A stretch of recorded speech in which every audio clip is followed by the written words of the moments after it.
سلام رفقا، خوش اومدید به ویدیوتو. من نیمامو برگشتم تا قصه یه بازی دیگر رو براتون تعریف کنم. اونم بازی که از نظر اکثر رسانه ها بهترین بازی سال 2018 بود و به خاطرش هم کلی جایزه گرفت. پس دیگه باید بدونید دارم راجع به چی صحبت میکنم. تو جریان مراسم رونمایی از قیمت پلی‌استیشن 5 دنباله سافت ریبوت گاد آف وار معرفی شد. الان طرفدارای سری سر از پا نمیشناسن و منتظرن که سونی و سانتا مونیکا اطلاعات بیشتری از بازی منتشر کنن. اما تا اون موقع من رفتم سراغ داستان همون ریبوت سال 2018. قصهش رو براتون کامل گفتم توی این ویدیو. امیدوارم که ببینید خوشتون بیاد و اونقدر ویدیو رو لایک کنید که خستگی منم در بره.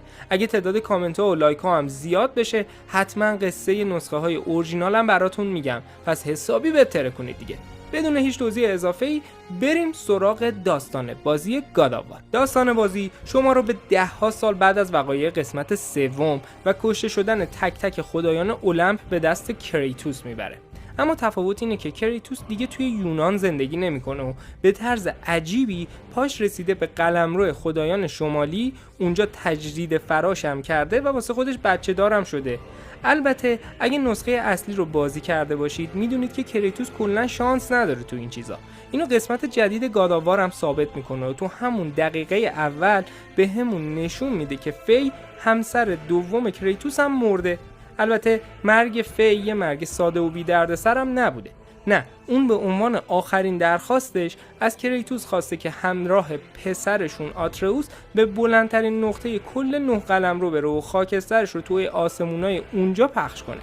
کریتوس هم روی همسر مردش رو زمین ننداخته و تصمیم میگیره که این کار رو برای اون انجام بده. ولی خب طبیعتاً میدونه که آتروس برای چنین سفری هنوز آماده نیست و این وسط دنبال یه بهونه میگرده که 4 تا درس زندگی درست حسابی قبل از بار و بندیل بستن به سمت بلندترین نقطه جهان نورس به پسرش بده. اونم با چی؟ آفرین، شکار. خب اینجاست که کریتوس تبر لوایتن که همسرش بهش داده رو برمیداره. یه تیرکمون هم میده دست آتروس و میافتن دنبال اولین گوزنی که تو راه میبینن. بعد از کلی ماجرا بالاخره آتروس یه شلیک درست میکنه و تیرش میخوره به بدن اون گوزنی که دنبالش بودن. اونا بالا سر گوزن میرن و کریتوس به آتروس اجازه میده که با چاقوی مادرش کار گوزن رو تموم کنه.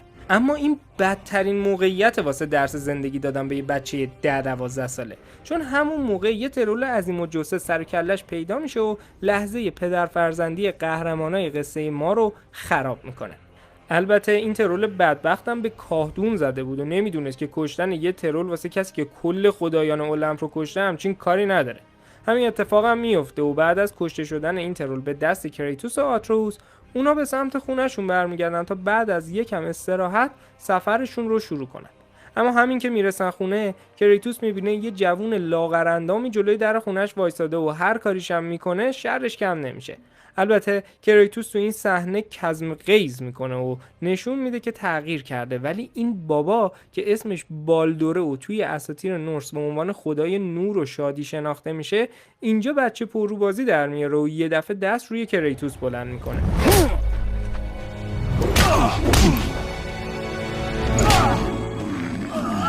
I warned you. Finally.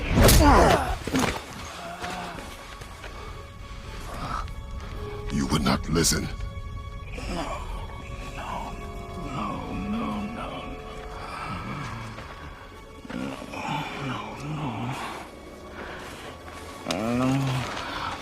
Fine. My turn.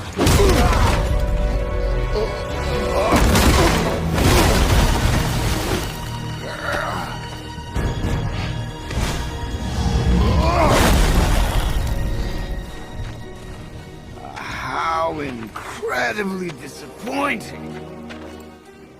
Come on then.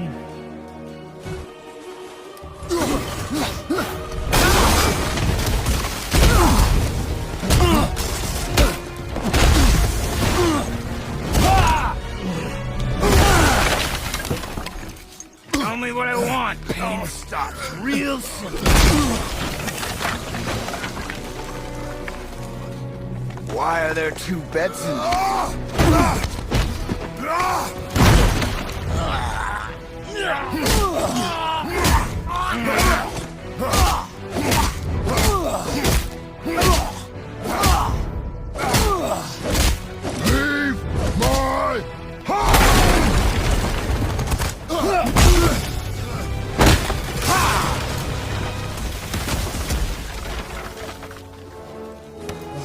a nerve, did I?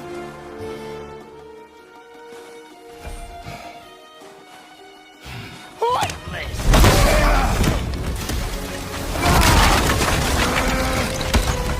Who are you hiding? Slow and old. You should never have come to Midgard. So, care to try again? You talk too much.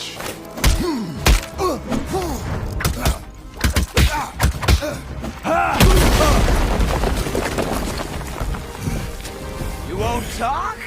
Fine. Maybe whoever it is you got stashed in that house will.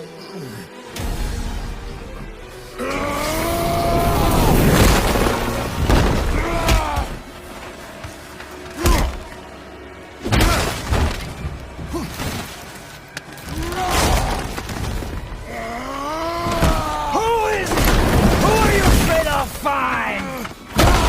Let's find out.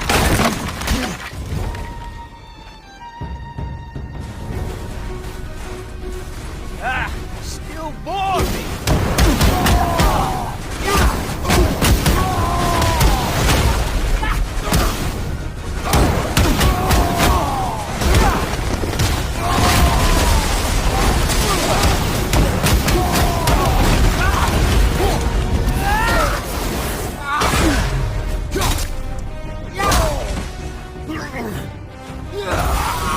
What are you hiding?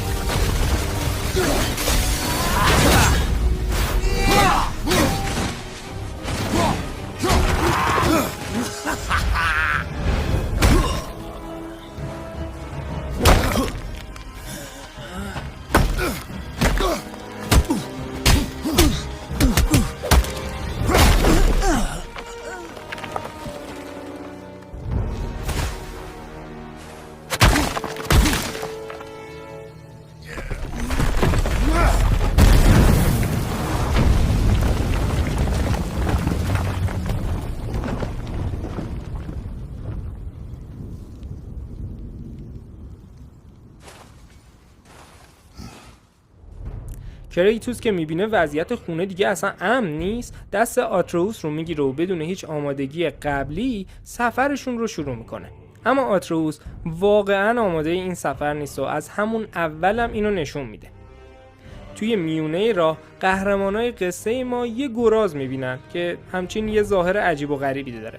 آتروس تا چشمش به این گرازه میفته یه دفعه یادش میفته که چقدر گشنش بود، گوزنرم که تروله برد و نتونستن بخورنش.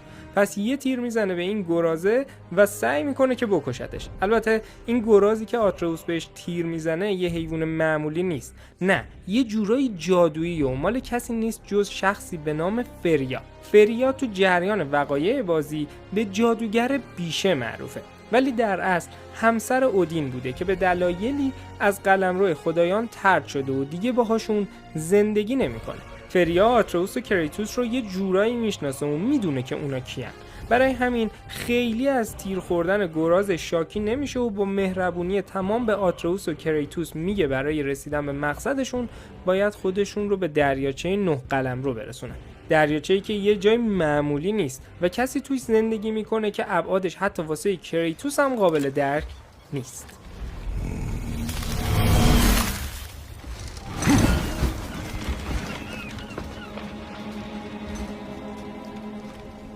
The axe did not return.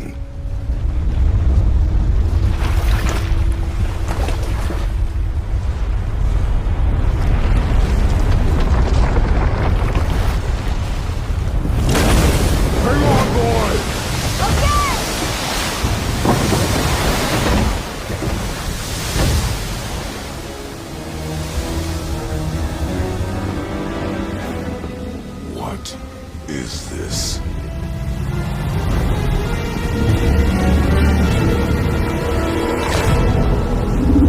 It's the world serpent. توی اساطیر نورس به این مار عظیم و جسم میگن ورد سرپنت و اونقدر بزرگه که دومش دور تا دور جهان پیچیده شده. البته وار سرپنت اینجا دشمن کریتوس و آتروس نیست و نه تنها طرح رفاقت باهاشون میریزه، بلکه کمکشون هم میکنه که شخصیت‌های بازی به مقصدی که مد نظرشون بوده نزدیکتر بشن. البته این اتفاق نمیفته، چون وسط راه اونا به یه مه سیاه رنگ میرسن که طبیعتاً عقل سلیم حکم میکنه نباید بری توش دیگه.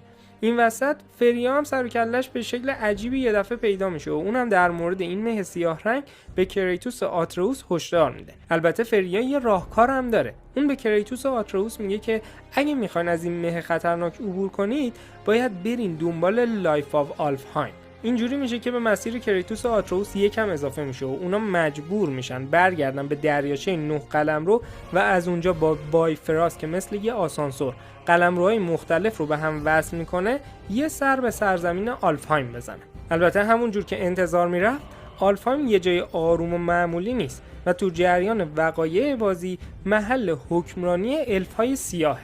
رفتار این الفای سیاه هم اصلا دوستانه نیست طبیعتا و تو همون لحظه ورود کریتوس و آتروس به آلفهایم این رو نشون میده. ولی خب از اونجایی که اینا هم نمیدونن نباید زیاد سر به سر کریتوس گذاشت، یکم زیادی روی اعصاب کریتوس میرن و خودتون دیگه حدس بزنید چه بلایی سرشون میاد. به قول خارجی‌ها لانگ استوری شورت، کریتوس و آتروس بالاخره بعد از کلی کشمکش با الفای سیاه به محل زندانی شدن الفهای روشن میرسن و با آزاد کردن اونا نور و روشنایی رو به میدگارد برمیگردونن.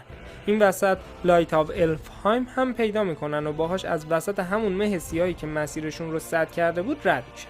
ولی خب اوضاع تا میاد آروم شه دوباره یه سری مشکل دیگه میریزه سر این پدر و پسر. این بار یه دفعه از آسمون یه اژدهای بزرگ جلوی راه کریتوس و آتروس ظاهر میشه و اونا رو مجبور میکنه با همکاری هم این هیولای غول پیکر رو از پا در بیارن.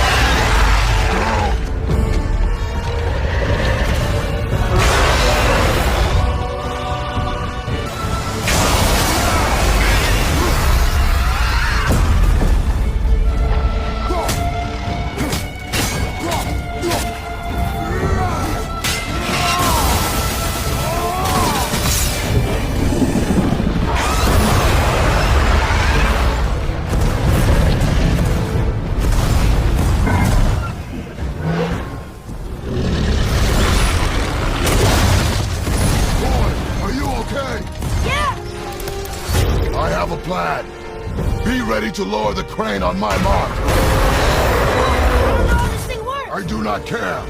Be ready.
بعد از کشته شدن این اژدهای غول پیکر، کریتوس و آتروس میفهمن که دیگه فاصله زیادی با بلندترین نقطه میدگارد ندارن. اونا به مسیرشون ادامه میدن، اما درست قبل از اینکه به مقصد برسن میبینن که بالدور به طرز معجزه‌آسایی هنوز زنده است و کنار پسرای تور یعنی مودی و مگنی ایستاده. این ستا اومدن پیش فردی به نام میمیر که بدنش به دستور اودین توی یه درخت زندانی شده. میمیر به قول خودش باهوشترین فرد دنیای نورس و بالدور اومده پیشش که در مورد کریتوس ازش سوال کنه. البته میمیر به طرز عجیبی از جواب دادن به بالدور تفره میره و یه جورایی خودش رو میزنه به بیخیالی. برای همین کریتوس یه جورایی بهش اعتماد میکنه و بعد از اینکه بالدور اونجا رو ترک کرد میره با میمیر صحبت میکنه. اینجاست که میمیر بهشون میگه جایی که الان وایسادن درسته که بلندترین نقطه میدگارده، ولی بلندترین نقطه 9 قلمرو نیست. به گفته میمیر بلندترین نقطه توی 9 قلمرو مال یوتنهایم، سرزمین جاین هاست که اودین مسیرهای رسیدن به اونجا رو فعلا بسته. البته از اونجایی که میمیر باهوشترین فرد دنیای نورس و از همه چی خبر داره، به کریتوس میگه یه راه برای رسیدن به یوتنهایم وجود داره که هنوز بسته نشده. اون به کریتوس میگه که دوست داره برای رسیدن به یوتنهایم کمکش کنه، اما شرطش اینه که اونا از بند اسارت آزادش کنن. کریتوس قبول میکنه که سر میمیر رو از تنش جدا کنه و قبل از اینکه کامل بمیره اونو پیش فریا ببره. این اتفاقی هم است که در نهایت رخ میده و میمیر با جادوی فریا دوباره زندگی خودش رو به دست میاره.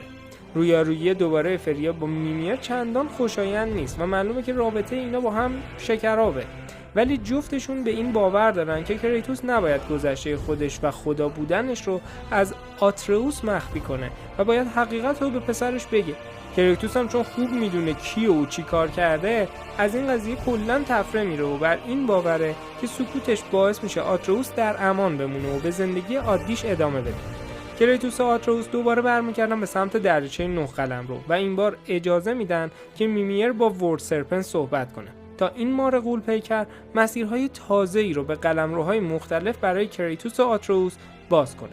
چرا؟ چون میمیر برای اینکه بتونه دروازه مخفی به سمت یوتنهایم رو باز کنه به چند تا چیز مختلف نیاز داره. یکی از این چیزا توی یه منطقه یخزده قرار داره که با ورود بهش جسد یه جاینت بزرگ به اسم فارمیر رو میبینید که به دستور تور کشته شده. البته خیالتون راحت، قرار نیست که بدن بیجون این جاینت بخت برگشته یه دفعه جون بگیره و جلوی کریتوس و آترئوس وایسه. به جای اون مگنی و مودی از راه میرسن. اونا مسیر حرکت کریتوس و آترئوس رو ردیابی کردن و خودشون رو به اونا رسوندن. این دوتا برادر برای بردن آترئوس اومدن که خب طبیعتاً کریتوس هم از این قضیه خوشش نمیاد و میزنه مگنی رو میکشه. مودی هم که زخمی شده فرار میکنه. البته مبارزه با مگنی و مودی تبعاتی داره که کریتوس اصلا براش آماده نیست. آترئوس مریض میشه و اونقدر حالش بد میشه که روی زمین میافته. کریتوس میبرش پیش فریا تا حال پسرش خوب شه، ولی فریا میگه من با چیزایی که تو خونه دارم نمیتونم حالش رو خوب کنم و باید بری برام قلب نگهبان پل جهنم رو از هلهایم بیاری. کریتوس هم که کلاً اصلا سرش درد میکنه واسه این چیزا، لوایتن رو برمی‌داره و میخواد بره به سمت هلهایم که فریا یه دفعه بهش میگه صبر کن بابا، این تبرت اصلا اونجا کار نمیکنه و نمیتونی باهاش جونه برای یخزده اونجا رو بکشی. کریتوس هم میگه خب منم یه سلاحی براشون میبرم که حسابی یخشون رو آب کنه. برای همین کریتوس برمیگرده خونش و از کف کلبه یه چیزی رو بیرون میکشه که خیلی از ما برای دیدن دوبارهش داشتیم له میزنیم. کریتوس به خاطر پسرش دوباره مجبور میشه که بلید آف کیاس رو دستش بگیره و خاطرات بد گذشته خودش رو دوباره به خودش یادآوری کنه. ولی از اونجایی که تیک تاک ساعت عمر آترئوس به صدا در اومده، کریتوس دیگه وقت تلف نمیکنه و خودش رو سریع به هلهایم میرسونه و بعد از کشتن نگهبان دروازه جهنم قلبش رو از سینه‌اش بیرون میکشه. حالا همه چیز برای خوب کردن حال آترئوس فراهمه و کریتوس با برگشتن به خونه فریا پروسه درمان آترئوس شروع میشه. آترئوس هم قوی و زود حالش جا میاد، اما کریتوس خیلی حال روحی خوبی نداره چون باید به پسرش حقیقت رو بگه. کریتوس به پسرش میگه که اون فرزند یک خداست و خودش هم یه جورایی یه خدا به حساب میاد. البته بهش هشدار هم میده که خدا بودن به معنی قلدر بودن هم نیست و باید از قدرت‌هاش برای ایجاد نظم و صلح استفاده کنه. البته آترئوس کلاً قضیه رو برعکس برداشت میکنه و رفتارش بعد از اینکه میفهمه یه خداست با همه تغییر میکنه و یه جورایی خودش رو برتر از همه اطرافیانش میبینه. اوضاع رفتاری آترئوس به قدری تغییر میکنه که وقتی مودی دوباره سر راهشون قرار میگیره، اون چاقوی مادرش رو با بیرحمی تمام تو گردن پسر تور فرو میکنه و اون رو میکشه.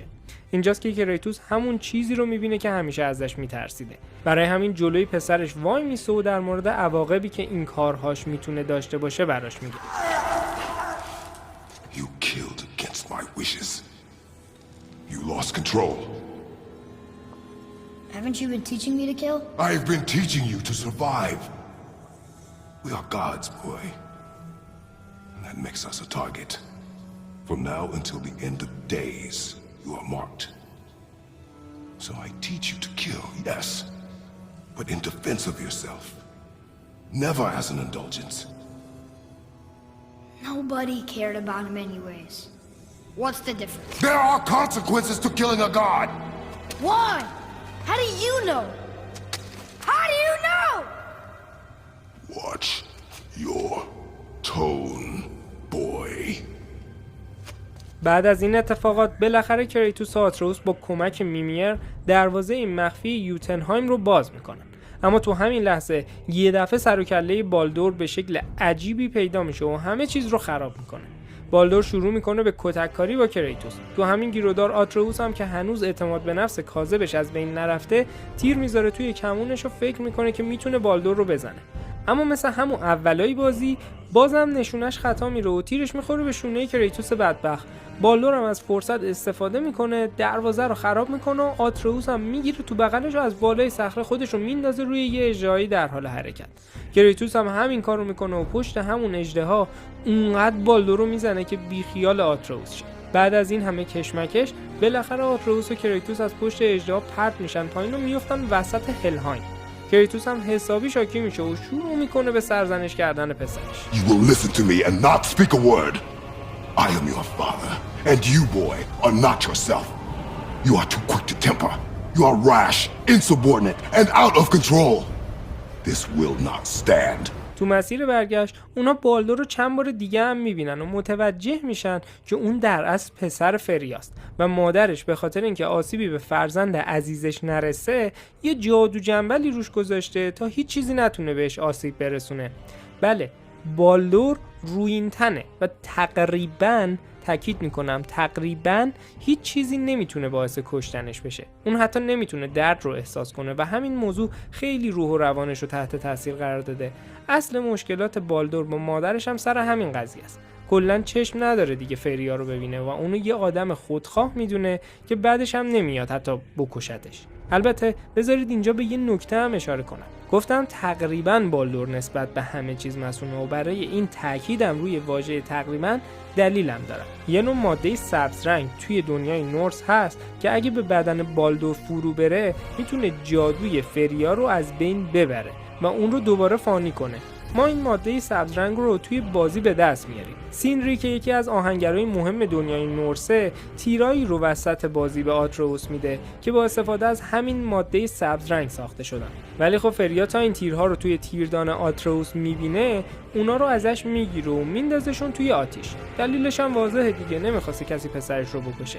ولی خب مشخصه که فریا خیلی حواسش جمع نیست، چون اگر یکم دقت میکرد میدید که کریتوس با استفاده از یکی از همین تیرها بند تیردان آتروس رو درست کرده. خب تا اینجا اینو داشته باشید و بریم سراغ ادامه قصه. بالاخره آتروس و کریتوس از هلهایم با 1000 بدبختی خارج میشن و بالدور رو دور میزنن. ولی خب دیگه خبری از دروازه مخفی یوتنهایم هم نیست و کریتوس و آتروس دارن ناامید میشن که یه دفعه میمیر میگه بابا نگران نباشید، یه راه مخفی دیگه هم هست. کریتوس هم برمیگرده میگه خب کجاست این راهی که میگی؟ اونم میگه اول باید اون یکی چشممو پیدا کنی تا بهت بگم. حالا اون یکی چشم میمیر کجاست؟ بله، تو مجسمه تور که ورد سرپنت خوردش. برای همین دیگه چاره ای نیست و کریتوس و آتروس باید برای پیدا کردن اون یکی چشم میمیر برن داخل شکم ورد سرپنت. خوشبختانه مجسمه تور هنوز از گلوی ورد سرپنت پایین نرفته و کریتوس خیلی زود بهش میرسه و چشم میمیر رو از توش برمی‌داره. اما همین که میخوان از دل ورد سرپنت بیان بیرون، این ماره عظیم و جثه شروع به تکون خوردن میکنه. بله، بالدور از راه رسیده و داره سعی میکنه ورد سرپنت رو مجبور کنه که کریتوس و آتروس رو بندازه از دهنش بیرون. این اتفاقی هم هست که بالاخره میفته و باعث میشه که کریتوس و بالدور دوباره درگیر بشن. فریا سعی میکنه جلوی دعوای این دوتا رو بگیره، ولی خب طبیعتاً کار زیادی از دستش ساخته نیست. برای همین اون میره سراغ فارمیر، همون جاینت بزرگه بود که نشونتون دادم تصویرشو. اونو زنده میکنه تا شاید بتونه با کنترل اون جون پسرش رو از دست کریتوس نجات بده. اما خب این دوتا اصلا کاری به این چیزا ندارن و بعد از یک کتککاری مفصل به صورت اتفاقی اون تیکه تیر سبزرنگی بود که کریتوس باش لباس آتروس رو درست کرده بود، اون فرو میره تو دست بالدور و جادوی فریا باطل میشه. اینجاست که بالدور حالا معنی درد رو میتونه حس کنه و با اینکه شاید براتون عجیب باشه ولی اون واقعا از این قضیه لذت میبره.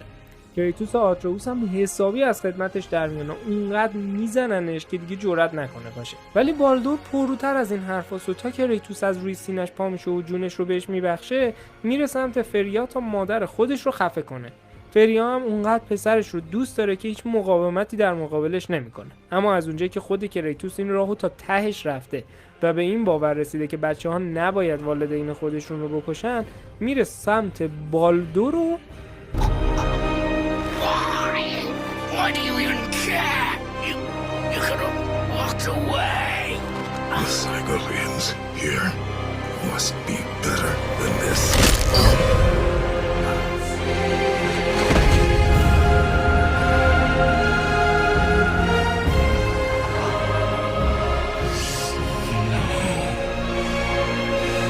فریا اما اصلا با این قضیه کنار نمیاد و همون جوری که جسد پسرش تو بغلشه کریتوس رو تهدید میکنه که گذشته‌اش رو برای آتروس فاش میکنه.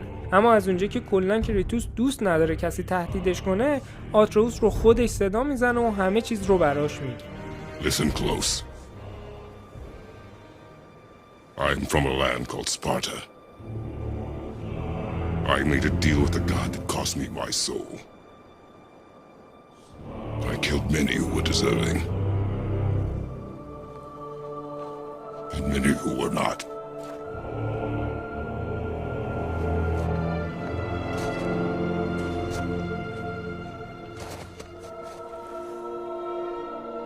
I killed my father.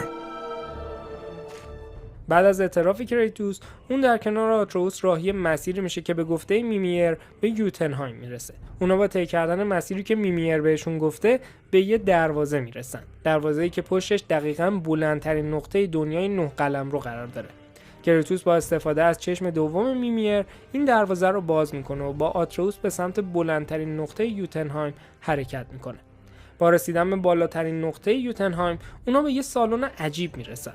سالونی که جاینت ها خیلی سال پیش به شکل عجیبی کل ماجرای سفر آتروس و کریتوس رو روی دیواراش سنگ‌نگاری کردن. نکته جالب این که میفهمید همسر کریتوس یعنی فی هم خودش یه جاینت بوده و آتروس در اصل ترکیبی از یک انسان فانی، یک خدا و یک جاینت. بعد از شوکه شدن کریتوس و آتروس با دیدن سنگ‌نگاری ها، دیگه نوبت پخش کردن خاکستر فی تو آسمون یوتنهایم میرسه.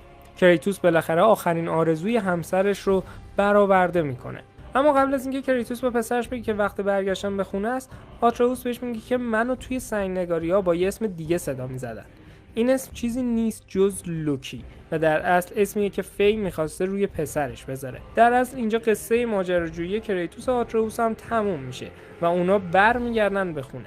اما بازی یه پایان مخفی هم داره که اگر شما تا آخرین لحظه همراه کریتوس و آتروس برسونید و اونا رو تا خونهشون همراهی کنید براتون نمایش داده میشه. البته لازم نیست الان برید PS4 رو روشن کنید و دوباره بشینید پای بازی. من براتون این قسمت رو گذاشتم ته ویدیو، پس ببینیدش، کیف کنید و لایک و کامنت و سابسکرایب ویدیو هم یادتون نره. ممنون که با من همراه بودید. توی کامنت ها بنویسید که دوست دارید برای پروژه بعدی برم سراغ داستان چه بازی. Sleep. Way ahead of you.